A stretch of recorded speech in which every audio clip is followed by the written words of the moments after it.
Hello friends, ideate ई knowledge school के इस episode में आपका स्वागत है। इस एपिसोड में एक नए विषय पे आपके साथ चर्चा करेंगे। अंत तक बने रहिएगा। और आज का जो विषय है वो प्री स्कूल या मॉन्टेसरी स्कूल या प्ले स्कूल या केजी स्कूल के बारे में है, उनके रजिस्ट्रेशन के बारे में है। तो कृपया अंत तक देखते रहिएगा, सारा नॉलेज आपको इस वीडियो से ही मिल जाएगा। Welcome to this episode.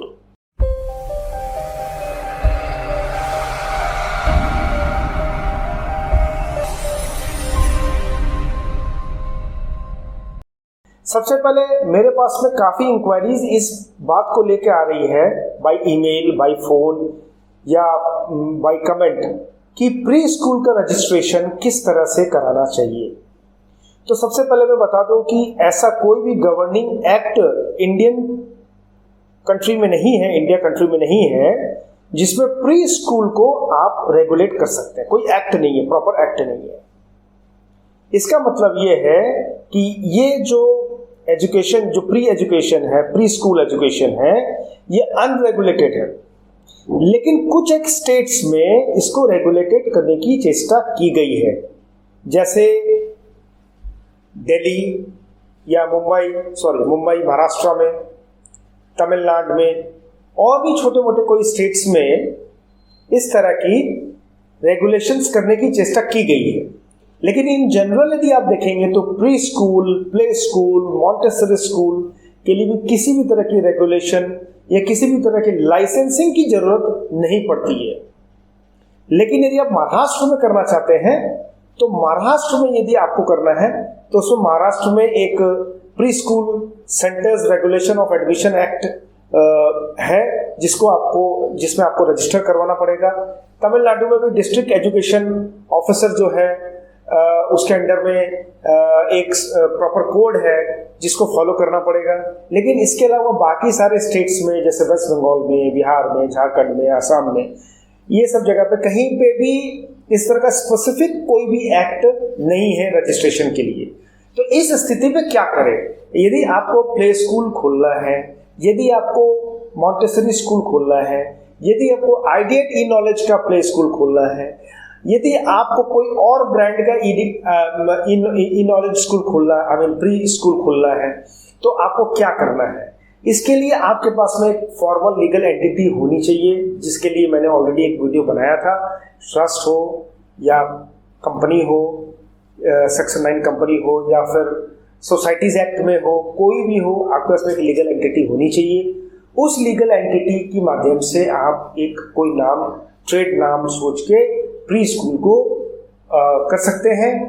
और शॉप एंड एस्टैब्लिशमेंट एक्ट भी इसमें आ सकता है, इन द सेंस कि मान लीजिए आप कुछ लोगों को काम पे रख रहे हैं, क्योंकि इसमें जो टीचर्स भी रहेंगे उन्हें भी बीएड करने की आवश्यकता नहीं है, बैचलर ऑफ एजुकेशन जैसी कोई डिग्री की आवश्यकता नहीं है। मिनिमम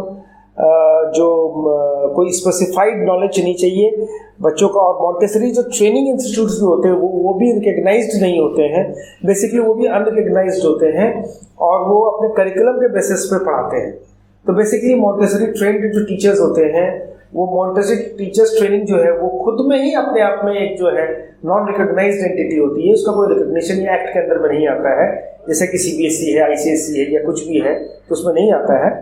लेकिन इस एक्ट में जो है ये इस मुद्दे पे हम लोग ये बात को समझ लें कि इसका कोई रजिस्ट्रेशन, इसका कोई ऐसा ऑफिशियल रजिस्ट्रेशन होता ही नहीं है। ये पहली नंबर बात हो गई। और दूसरा नंबर बात ये है कि कोई लीगल एंटिटी आपका होना चाहिए, चाहे वो फॉर प्रॉफिट हो, चाहे वो नॉट फॉर प्रॉफिट हो।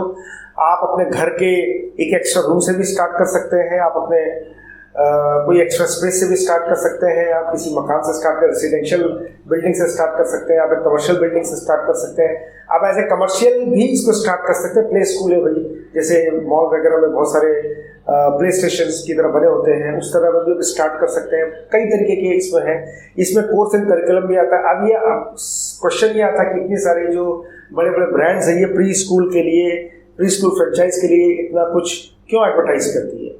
बेसिकली प्री स्कूल का भी इनका अपना कंटेंट होता है, वो कंटेंट बहुत इंपॉर्टेंट होता है। यदि आप प्री स्कूल खोल रहे हैं तो आपके पास उसका कंटेंट है कि नहीं। जैसे यदि आप आइडिएट ई नॉलेज प्री स्कूल खोलते हैं तो आइडिएट ई नॉलेज सपोर्ट आपको अपना कंटेंट प्रोवाइड करेगा, बुक लिस्ट प्रोवाइड करेगा, बुक्स का बारे में आपको प्रोवाइड करेगा, आपको मैथडोलॉजी प्रोवाइड करेगा जिसके माध्यम से आप अपने बच्चों को पढ़ा सकते हैं। तो बेसिकली प्री प्राइमरी में यदि फ्रेंचाइज ले रहे हैं तो बेसिकली आप कंटेंट लेने के लिए ले रहे हैं, या बेसिकली आप जो टीचर्स हैं उनको कुछ लेवल का कुछ समय का ट्रेनिंग देना चाहते हैं, इसके लिए ले रहे हैं। इसके अलावा रजिस्ट्रेशन का और कोई भी तरीका नहीं है। महाराष्ट्र में केवल एक एक्ट को फॉलो करना है, तमिलनाडु में एक एक्ट को फॉलो करना है। इसके अलावा बेसिकली आपको कोई रजिस्ट्रेशन, किसी भी तरह का एफिलिएशन, किसी भी तरह का जो है एक्रेडिटेशंस की आवश्यकता नहीं है, और आप preschool then and there खोल सकते हैं, अपने घर के आंगन से खोल सकते हैं, अपने घर के कंपाउंड से खोल सकते हैं, अपार्टमेंट से खोल सकते हैं, कहीं से भी खोल सकते हैं, प्रोवाइडेड जो उस समय का जो म्युनिसिपल कॉर्पोरेशन है या आपका जो ग्राम पंचायत है या जो भी है वो आपका जो भी है वो उसके अंदर में जो रूल्स आते हैं शॉप एंड एस्टैब्लिशमेंट का, वो आप फॉलो काइंडली करें, तभी आप इस चीज़ को कर सकते हैं। तो ये आज का जो एपिसोड है उसमें इतना ही।